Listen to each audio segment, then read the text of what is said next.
अस्सलाम वालेकुम प्यारे बहन भाइयों। आज मैं आई हूँ बाहर स्टेडियम और ये देखिए झूले और ये साथ में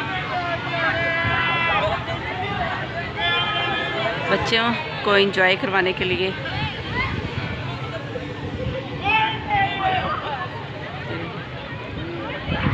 और शेखपुरा पे काफ़ी गहरे बादल बने हुए हैं और मौसम काफ़ी ज़बरदस्त है।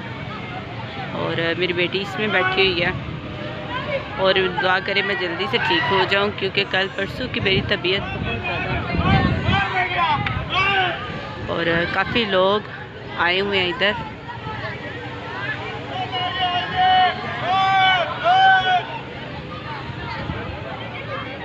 और सामने लगे हुए हैं गोलगप्पे।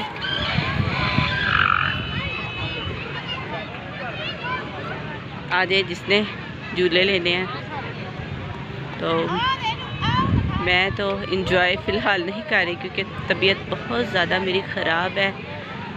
ईद भी मेरी बस एवं ही बोर ही गुजरी है, तो इसलिए मैं सामने भी नहीं आई कैमरे के सामने।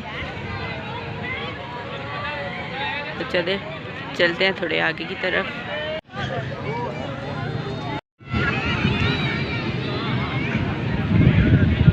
ये देखो हम स्टेडियम आए हैं। आज स्कूल लगा हुआ था और मैं नहीं गई और बहुत ही मज़ा आ रहा है। और मैंने बहुत ज़्यादा टिकटें ली हैं और अब मैं इस वाले झूले में बैठूँगी।